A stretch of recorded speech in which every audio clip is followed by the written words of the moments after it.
Olá pessoal, vamos aí para a nossa aula do sexto PAPR. Vamos dar continuidade aí às propriedades periódicas, né, que nós iniciamos. Começamos falando de carga nuclear efetiva, de raio atômico, né? Então, deixa eu dar sequência aí agora no potencial de ionização, ou a gente pode dizer também energia de ionização. Quando a gente fala ionizar, no sentido energético, a gente está tratando, né, sobre a retirada de elétrons de um determinado átomo. Então, potencial ou energia de ionização, a definição é que é uma energia necessária para a gente retirar, arrancar um elétron de um átomo isolado, no estado gasoso especificamente, né? Então, através de equipamentos, a gente já consegue experimentalmente fazer uma análise do átomo sozinho, na forma gasosa, e identificar, né, qual é a energia que foi necessária para retirar elétrons de um determinado elemento químico. Então, a gente tem valores experimentais e a partir desses valores a gente consegue fazer analogias, comparações, para entender aí qual que é o comportamento, né, dessa propriedade ao longo dos elementos químicos da tabela periódica, né, considerando aí famílias e grupos. Deixa eu só mudar aqui. Então, o raio atômico que a gente estudou lá no primeiro PAPR, né, referente a propriedades, e a carga nuclear efetiva são parâmetros que vão ser importantes aí para a gente entender como que o potencial de ionização varia, né, ao longo do grupo e ao longo da família, principalmente ao longo do período, né. Lembrando aqui que toda vez que eu retirar um átomo de um elétron, né, de um determinado átomo, vai ter que ter um gasto de energia para isso acontecer. Então, se a gente organiza, né, a equação desse processo químico, a gente acrescenta aqui nos reagentes uma determinada quantidade de energia. Ah, nunca ouvi falar esse EV aqui. Isso é eletronvolts. Isso também é uma unidade na qual a gente utiliza para mensurar energia envolvida num determinado processo, tá? Então, ó, átomo de magnésio presente no, né, aqui um mol, tô representando sempre um mol, tá? Um mol de átomos de magnésio presente no estado gasoso vai gerar um gasto de energia de 7,6 eletronvolts para fazer com que todos esses átomos percam um elétron, né? Cada um deles percam um elétron na sua camada de valência. Os elétrons começam a sair do átomo a partir da sua última camada, que é a camada de valência, tá? É sempre de fora para dentro. Então, esse é o gasto de energia para retirar o elétron do magnésio, para tirar o primeiro elétron a sair da camada, transformar ele em Mg1+, porque agora eu tenho um próton a mais em relação ao elétron, e como produto também dessa reação, eu tenho um elétron que foi retirado. Então é assim que a gente representa o processo de ionização. Um mol de um determinado elemento químico no estado gasoso não é composto, tá? É um átomo sozinho, isolado, átomos sozinhos, né, de um determinado elemento, somado ao gasto energético para retirar aquele elétron, seta representando o que aconteceu então com o magnésio. Ele saiu de um estado neutro e, como produto, ele gerou uma carga positiva. Além disso, ele gerou um elétron solto, livre, tá? Então, essa é a equação de ionização. E aí, a gente está representando a primeira energia de ionização gasta para esse processo. Se a gente continuar retirando elétrons desses átomos, aí então a gente tem uma segunda etapa desse processo, tá?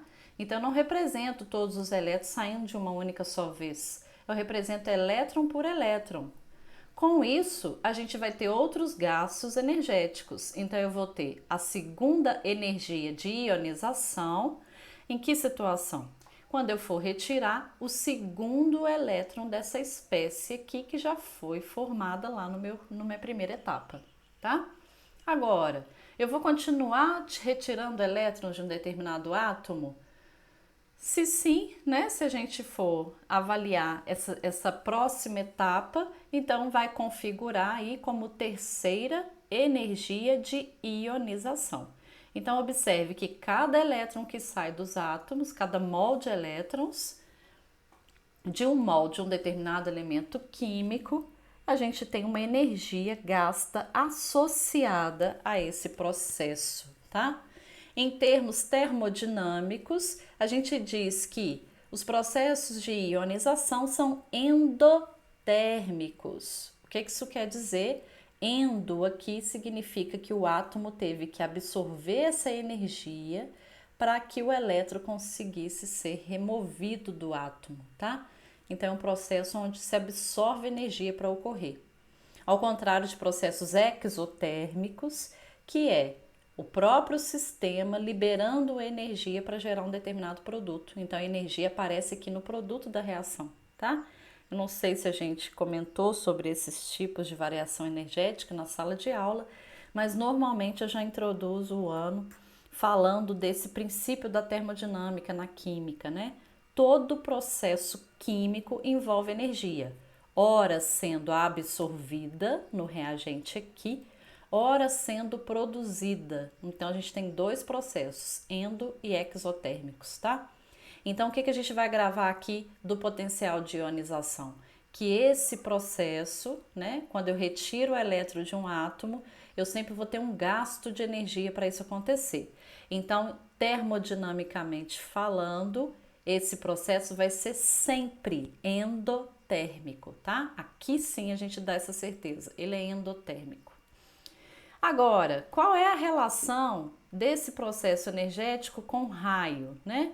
A gente observa que quanto maior o raio de um átomo, os elétrons na qual eu quero retirar desse átomo, que começa sempre da última camada, eles vão estar mais afastados do núcleo, concorda?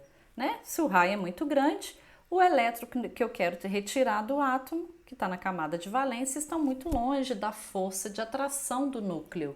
Então, mais fácil vai ser para retirar esse elétron.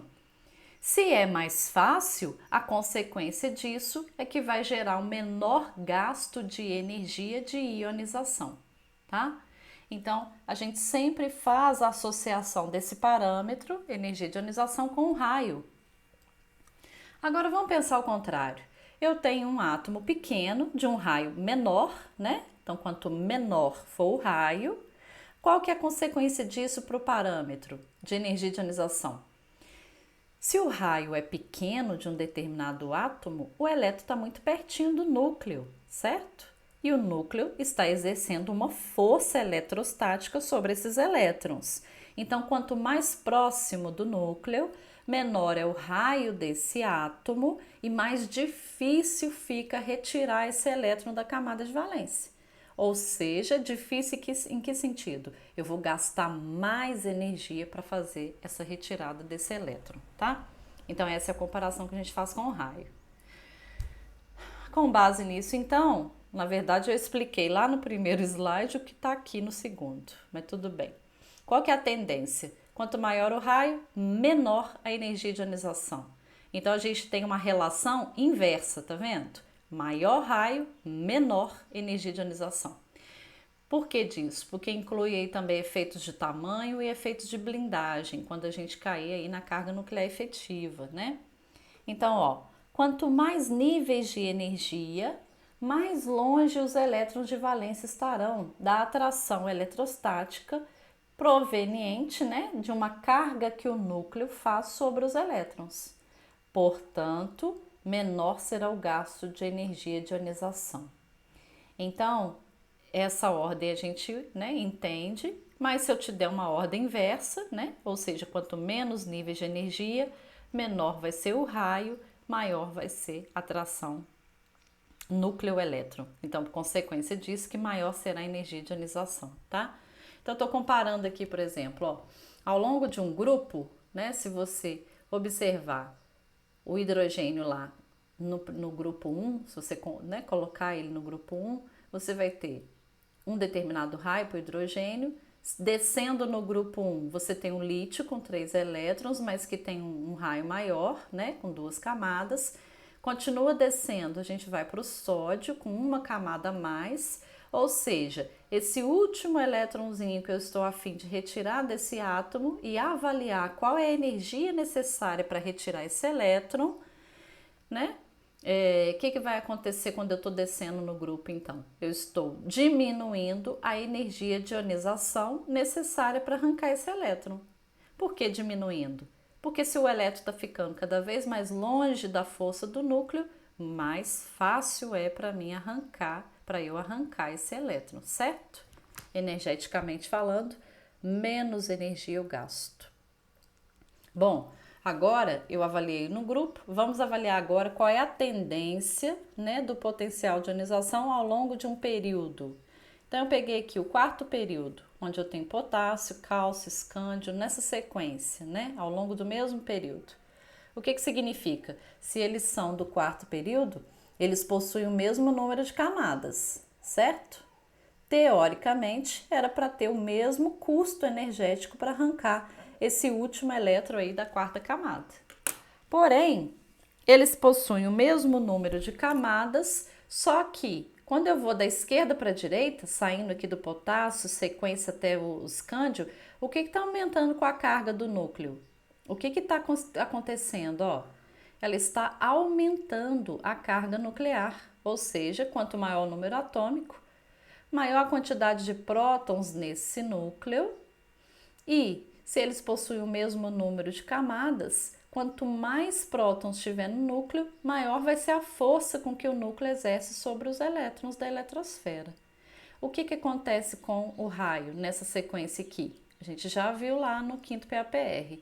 Quanto maior a carga do núcleo, aumenta a carga nuclear efetiva sobre os elétrons, consequência que o raio diminui. Ó. Tá vendo que o raio do potássio é maior que o do cálcio? Aumentou mais próton no núcleo do escândio em relação ao cálcio, né? Diminuiu ainda mais o raio desse átomo. A consequência é que o elétron que está na última camada desses elementos vai ficando cada vez mais difícil de ser arrancado. Ou seja, eu vou ter um maior gasto de energia de ionização, tá bom? Então essa que é a ideia aí, né, da tendência ao longo de um período, quando a gente compara esse parâmetro de energia de ionização. Agora a gente vai para uma outra análise, uma outra propriedade, né, periódica, que ela é chamada de eletroafinidade, ou mais comumente como afinidade eletrônica. Agora é o contrário. Ao contrário do potencial de energia de ionização, a gente tem aqui o elétron entrando na eletrosfera de um átomo. Então, quando isso acontece e a espécie se transforma num ânion, por exemplo, né? Então, deixa eu mudar o ponteiro. Deixa eu anotar aqui, ó, caneta. Vamos ver aqui, ó. Eu tenho um átomo de cloro, por exemplo, né? Cloro na natureza, ele tem uma tendência muito grande em atrair elétrons para si e a receber elétrons também. Então, o cloro, num determinado momento, tem número atômico 17 no seu estado neutro. Ele pode receber um elétron vindo do além, vindo de outro átomo que teve tendência a perdê-lo, né? Não importa de onde, mas ao receber esse elétron, ele entra na sua eletrosfera, transformando o átomo neutro de cloro em ânion, né? Então, o número atômico 17, porém agora ele é uma espécie iônica. Ele se transformou em um ânion. Existe também a possibilidade da gente analisar qual é o gasto energético que gerou para a entrada do elétron nesse átomo. Normalmente, a entrada do elétron no átomo ela é muito favorável energeticamente. Então, o processo não gasta energia para isso acontecer. Normalmente, a afinidade eletrônica gera termodinamicamente um processo exotérmico. Ou seja, então, além de produzir esse ânion, eu ainda produzo energia aqui no meu produto. Se está no meu produto, é porque saiu energia de dentro do átomo que favoreceu a entrada desse elétron. Então, o processo foi exotérmico, tá certo? Quando a energia aparece no meu produto final, é porque ela saiu inicialmente do meu reagente.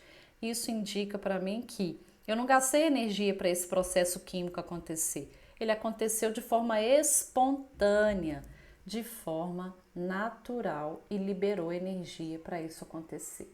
Então, quando é exotérmico, a gente diz que o processo energético foi espontâneo, tá? Então, ó, vamos fazer então analogia aí com raio, né? A gente sempre pega o raio atômico para fazer essas analogias. Mudando aqui o ponteiro de novo, eu tenho que quanto menor for o raio de um átomo, quando a gente compara entre átomos, né? Mais próximo do núcleo a eletrosfera vai estar, que é a camada de valência na qual o elétron está entrando, né? Se está mais próximo, ele também vai chegar na eletrosfera com um pouco mais de facilidade, porque o núcleo está próximo, vai atrair esse elétron que vem de fora com mais intensidade. Com isso, leva a maior afinidade eletrônica, né?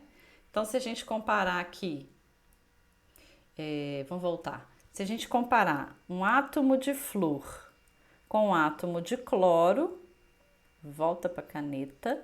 Então, eu tenho aqui um átomo de flúor com 9 elétrons. Ele tem 3 camadas, 2 camadas, tá?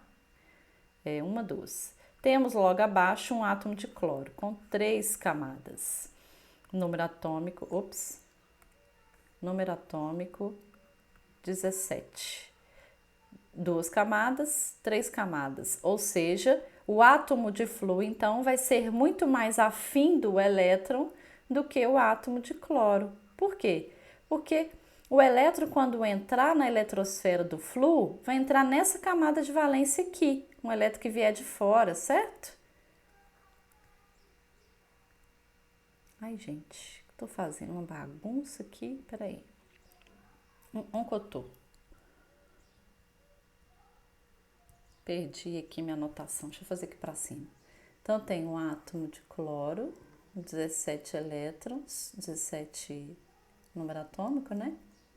Com 3 camadas. E tenho o flúor, número atômico 9, com 2 camadas. Ou seja, o elétron que vier de fora vai entrar na camada de valência, tanto desse, tô apanhando, tanto desse átomo quanto desse, certo? Quem estará mais afim do elétron? O flúor ou o cloro? Ou seja, quem terá maior afinidade eletrônica? Bom, o flúor vai ter o seu núcleo mais próximo da camada de valência, atraindo seus próprios elétrons, inclusive elétrons que vêm de fora, com muita intensidade. O cloro, né? Possui 3 camadas, o seu núcleo atrai o seu próprio elétron e atrai também elétrons que vêm de fora. Porém, qual camada de valência está mais próxima do núcleo? A do flúor, não é? Que está na segunda camada aqui, o elétron vai entrar nessa segunda camada que está mais pertinho da força que o núcleo exerce sobre ele. Então, em comparação a esses dois, quanto menor for o raio do átomo, maior será a sua afinidade eletrônica. E isso aí está embasado não só, né, na teoria aqui envolvida, mas também em dados termodinâmicos que a gente encontra experimentalmente. O flúor possui maior afinidade eletrônica, ou seja, ele tem maior tendência a receber o elétron em comparação ao cloro. O cloro se encontra na natureza na forma aniônica, tá? A água do mar, por exemplo, o NaCl, o cloro dessa substância está na sua forma aniônica, ou seja, ele recebeu o elétron na sua eletrosfera com facilidade, por isso que ele encontra em abundância na natureza. Mas se eu comparar a facilidade com que o cloro recebe o elétron na sua eletrosfera com o flúor é ainda mais fácil de receber um elétron, tá? Ou seja, ele está mais afim ainda do elétron, maior afinidade eletrônica em detrimento do menor raio. Bom, agora a gente vai falar da eletronegatividade, que é uma outra propriedade também. Então, a gente falou primeiro da energia de ionização, Segundo, da afinidade eletrônica, que é a facilidade com que o átomo tem de receber elétron na sua eletrosfera, ganhar para si, né? Agora a gente vai falar de uma outra propriedade que se chama eletronegatividade. Ela é parecida com a afinidade eletrônica, mas a gente tem que tomar esse cuidado aqui, ó. Essa definição é a força com que um átomo atrai um par de elétrons, exatamente o par de elétrons, para próximo dele, quando ele forma uma ligação química. Ó, a diferença de eletronegatividade está aqui. A gente considera eletronegativo aquela espécie que atraiu para si o par de elétrons dado uma ligação química. Na afinidade eletrônica, eu avalio qual é a afinidade que um átomo isolado, sem estar numa ligação química, tá? Ó, um átomo no seu estado gasoso recebe esse elétron de forma a se transformar em uma espécie iônica, no ânion. Então, aqui eu estou analisando o átomo sozinho. A entrada do elétron nele se comporta de que forma? Fácil, difícil, né? Ele quer receber esse elétron para si? Então, ele está ganhando elétron e se transformando numa espécie iônica. Quando eu comparo eletronegatividade, eu estou comparando apenas a facilidade com que um determinado elemento químico tem de atrair o par de elétrons de uma determinada ligação química de compartilhamento para perto dele. Então, olha o exemplo que eu dei aqui, ó. Eu tenho um átomo de hidrogênio, que é pequeno, fazendo uma ligação química com um átomo de cloro, tá? Essa ligação química que eles se realizaram entre eles é chamada de ligação covalente, que é uma ligação onde ocorre compartilhamento de elétrons entre eles.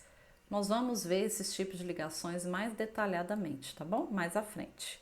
Mas o que eu quero que você entenda aqui, que existe uma possibilidade de ligar átomos, né, de ligações químicas, na qual a eletrosfera de um átomo se funde com a eletrosfera do outro átomo. E aí eles dividem elétrons entre eles. Às vezes um par de elétrons que faz parte da nuvem eletrônica de um átomo também faz parte da nuvem do outro, tá? Com isso, a gente gerou aqui uma interface, né, aonde eles compartilham elétron. Porém, existem átomos que ao se ligar, esse compartilhamento de elétrons não fica muito homogêneo, ou seja, ele não fica bem distribuído entre os dois átomos. Eles tendem a se aproximar um pouquinho mais de um determinado átomo. Quando isso acontece, a gente diz que aquele átomo que atraiu essa nuvem de elétrons da ligação para perto dele, a gente diz que ele é muito eletronegativo, tá? Então, ao invés do elétron ficar bem distribuído entre os dois, nessa ligação química, o que aconteceu? Olha aqui a representação, ó. Ele se aproximou mais do cloro, do átomo de cloro. O que isso está me indicando? Que o cloro está gerando uma carga parcialmente negativa, esse símbolo aqui é um sigma, na qual a gente representa uma carga parcial, tá? Ou seja, se não tivesse o sigma, eu teria só o sinal negativo, eu estaria indicando para vocês que isso aqui existe um ânion, o cloro na forma aniônica. Ele ganhou um elétron para si, tem um elétron a mais na eletrosfera só dele, tá? Que isso aí gera um outro tipo de ligação que a gente vai ver depois, que são as ligações iônicas. Mas nesse caso, eu tenho um símbolo, o sigma, que está dizendo para mim que o cloro não ganhou elétrons do hidrogênio, ele apenas aproximou um pouquinho o elétron do hidrogênio para perto dele. Então ele gerou uma carga chamada de parcial, uma carga parcialmente negativa, tá? Como se ele tivesse tirado o elétron do hidrogênio, mas não tirou por completo, ele deixou o hidrogênio, né, em torno aqui do hidrogênio, com uma carga parcial, porém positiva. Por que isso aconteceu? Aconteceu porque o elétron do hidrogênio, que está fazendo parte dessa ligação compartilhada, se afastou um pouquinho dele, como se estivesse deixando mais cargas positivas expostas ao longo do átomo de hidrogênio. Então, com isso, eu gerei uma polaridade na minha molécula, uma polaridade positiva e uma polaridade negativa. É daí que saem moléculas polares e moléculas apolares, tá? Quando que eu tenho moléculas chamadas de apolares? Quando eu tenho moléculas na qual os átomos que formam uma ligação química são idênticos em termos de eletronegatividade. Ou seja, o compartilhamento de elétrons entre esses dois átomos aqui, ele é muito uniforme. O par de elétrons que eles compartilham está muito próximo do núcleo desse átomo e do núcleo desse. Então não existe polo. Os elétrons não se deslocam só numa ligação, numa direção, porque eles têm força de atração igual, tá? Esse tem a mesma força de atração que esse átomo. Então o elétron fica por ali, ó. O par de elétrons dessa ligação aqui fica entre os dois núcleos, bem distribuídos. Então a gente diz que essa molécula é apolar. O A na frente é de negação, tá certo? Não tem polo. Agora, se eu vou ligar um átomo com outro diferente, de elemento químico diferente, vai existir diferença de força de atração por esse par de elétrons. Essa diferença a gente chama de eletronegatividade, tá? A gente representa pela letra Ki. Não é um X, não, ele é meio que um Ki, assim, ó. É uma letra grega, tá? Então, ó, um elemento eletronegativo é aquele que não perde elétron com facilidade, ou seja, ele teria uma alta energia de ionização, porque ele prende bem os seus próprios elétrons. Então, com isso, ele apresenta um alto valor de energia de ionização. Esse elemento muito eletronegativo também aceita com facilidade elétrons para si. Então, ele também vai apresentar um alto valor de afinidade eletrônica. Se ele tiver que ganhar elétron, ele ganha com facilidade. Se ele tiver que perder, ele perde com dificuldade. Então, vai gastar muita energia para tirar elétron dele. Não vai ser fácil, não. E se ele estiver fazendo uma ligação química com algum outro átomo não tão eletronegativo quanto ele, a tendência é que o par de elétrons flua, né, na direção desse átomo mais eletronegativo.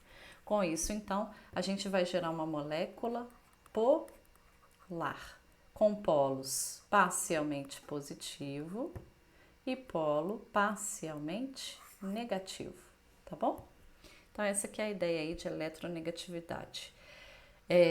Existe, teoricamente, uma forma da gente identificar, tem alguns valores probabilísticos, tá? Não é experimental, mas são valores probabilísticos na qual a gente consegue comparar, né, os átomos em termos de eletronegatividade.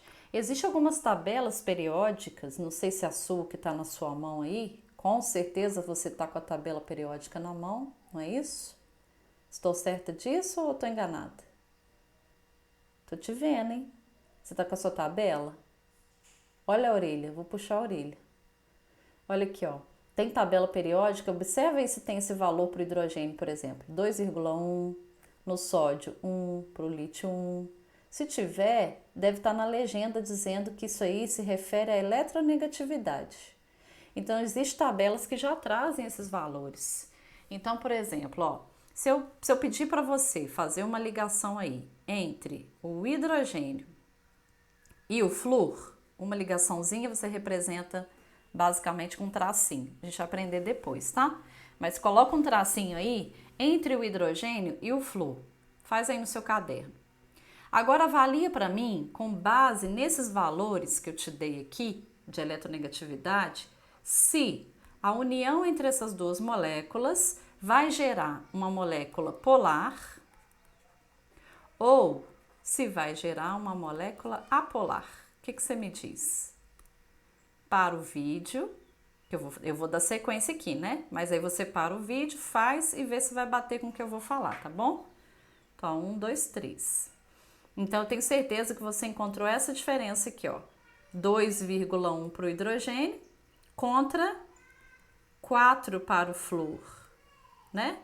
Números em termos de eletronegatividade. Ou seja, eu posso representar com uma setinha que esses elétrons aqui vão ter uma tendência a migrar na direção de qual átomo? Do flúor, não é isso que você fez aí? Então, você representa assim, ó.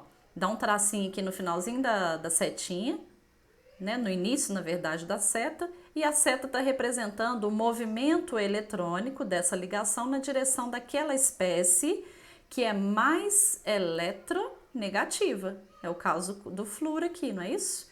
Então, com isso, próximo do flúor, eu vou gerar uma região de densidade parcialmente negativa, porque os elétrons estão indo na direção dele e elétron tem carga negativa. Do outro lado, no outro extremo dessa ligação, é como se o hidrogênio estivesse perdendo um pouquinho do seu elétron para o flúor.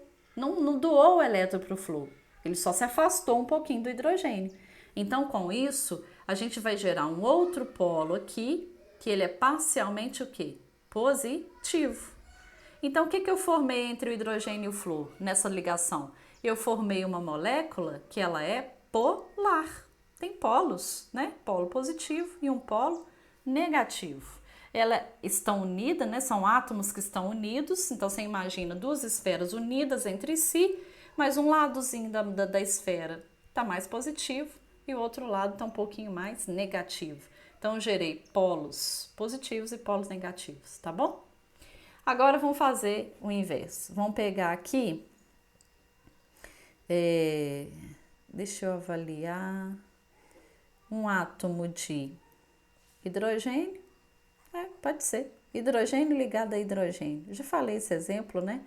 O que você tem de números em termos de eletronegatividade? 2,1 e 2,1. Essa molécula aqui vai gerar, cada átomo desse consegue atrair com mais intensidade o elétron dessa ligação para perto de um ou para perto do outro? Não, né? Por que não? Porque se eles têm a mesma intensidade de atração de elétron para si, um em relação ao outro, eu posso dizer que essa nuvem de elétrons, que é um par de elétrons, tá? O tracinho representa 2 elétronzinhos. Então, esse par de elétrons, ele está equidistante em relação ao núcleo desse átomo e ao núcleo desse. Ou seja, eu não gerei polo nem positivo, nem um polo de densidade parcial negativa, porque eles têm forças iguais. É como se 2 homens estivessem puxando, ou 2 mulheres que seja, não importa, puxando uma corda, porém a força deles é igual, eles têm a força parecida. Então a corda não vai nem para um lado nem para o outro, tá bom? Ela vai ficar bem distribuída entre os dois. É o que acontece aqui com uma molécula quando ela é apolar. Não tem polo, porque a intensidade da eletronegatividade desses átomos é a mesma, é muito próxima ou é parecida, tá certo? Então, essa é a diferença aí que eu gostaria que vocês entendessem. Então, o que a gente viu aqui para fechar essas propriedades? Existem outras, tá, gente? Mas as principais são essas. Energia de ionização, vimos eletronegatividade e vimos também a afinidade eletrônica. Vimos essas 3 propriedades, tá? E como que elas se relacionam com o raio atômico, que é o que a gente viu lá na primeira propriedade, e a carga nuclear efetiva. De forma resumida, a gente tem 2 tipos de caráter, assim, é lógico que é generalizado, tá? 2 caráter separados entre os elementos químicos da tabela periódica. Um que a gente vai dizer que aqueles elementos químicos têm caráter metálico, ou seja, tendência a formar metais, tendências, né, que é características de metais, e um outro caráter que é a tendência a formar um comportamento contrário dos metais, comportamento ametálico. Com base nas propriedades dos elementos químicos, a gente pode dividi-los entre caráter metálico e ametálico. Então, vamos ver aqui, ó. Quando que um determinado elemento pode apresentar um maior caráter metálico em relação ao ametálico, tá? É maior, não quer dizer que ou é só metálico ou é só ametálico, tá bom? Caráter, ele tem uma maior probabilidade de se apresentar na natureza com o caráter metálico. Quando, por exemplo, ele tiver um raio muito grande, maior raio, tendência é apresentar menor energia de ionização, porque o elétron está mais afastado do núcleo, Então, ele tem a tendência a apresentar menor energia para retirar esse elétron. Com isso, ele pode gerar cargas positivas mais facilmente, né? Então, ele pode ser mais eletropositivo. Consequência disso, que se ele é mais eletropositivo, ele tem uma menor afinidade pelo elétron e também menor eletronegatividade. Se ele tiver junto esse elemento com essas características aqui, tiver junto com outro elemento de menor raio, né, com alta energia de ionização, então ele vai ter uma tendência a perder elétrons para esse outro elemento. Por quê? Porque ele é menos eletronegativo. Consequência, ele é mais eletropositivo. Consequência, perde elétron com mais facilidade por possuir um raio maior. A tendência é formar cátions. Formar cátion é perder elétron com facilidade. Ou, se ele estivesse ligando a algum outro elemento químico, a tendência é que ele gere polos parcialmente positivo. Ou ele perde por completo o seu elétron, ou determinada ligação química que ele fizer, ele pode gerar uma carga parcial positiva, tá? Todas essas características juntas geram um maior caráter metálico num determinado elemento. Normalmente, quem tem caráter mais metálico, eles são mais reativos, né? Reativo, ou seja, são mais lábeis, reage com mais facilidade. Agora, em contrapartida, né, totalmente oposto, a gente tem um determinado elemento que apresenta um raio pequeno. Se ele apresenta um raio pequeno, o elétron da eletrosfera está muito próximo do núcleo, da atração que o núcleo exerce sobre ele, então dificilmente eu consigo arrancar esse elétron. Isso significa que a energia de ionização é muito alta, tá? É difícil, eu tenho que gastar muita energia, doar muita energia para esse átomo para arrancar o elétron dele. Não é fácil ele se transformar em cátion. Em contrapartida, ele recebe elétrons com mais facilidade, então ele tem uma alta afinidade eletrônica. Ele pode se transformar em ânion com mais facilidade. Se ele estiver fazendo compartilhamento de elétrons, ele também é o mais eletronegativo. Então, ele tem uma tendência a gerar cargas parciais negativas. Então, ou ele ganha por completo um elétron e se transforma em um ânion, e aí, a essa propriedade a gente chama de afinidade eletrônica, ou, se ele compartilhar elétrons, ele aproxima os elétrons para perto dele, gerando uma carga parcial negativa. Então, a gente vai dizer que ele é mais eletronegativo. Se ele é mais eletronegativo, é claro que ele então é menor eletropositivo. Ele é menos eletropositivo, tá? Todas essas características aqui, desses parâmetros, eles levam ao maior caráter ametálico, porque é o oposto do que a gente viu aqui em cima, né? As suas propriedades. Então, ele tem maior tendência a formar ânions. E eles também são muito reativos, porém com características não metálicas. Tá confuso? Volta com calma, deixa o vídeo mais lento e anotem, façam todas as anotações, façam todos os links possíveis entre essas propriedades que a gente acaba de fechar. Então, junta as informações do quinto PAPR com esse sexto para a gente fechar bem essas tendências, porque quando a gente estiver entrando, né, no próximo PAPR em ligações químicas, a gente precisa estar fresquinho aqui com essas informações, tá bom? Eu vou gravar um outro vídeo aqui para falar um pouquinho aqui pra gente treinar um pouquinho essas propriedades. Eu vou parar aqui porque minha voz já tá doendo. Então, eu vou gerar um outro vídeo com esse mesmo slide, mas a gente já vem direto aqui pro treino, tá bom? Fechar aqui, manter.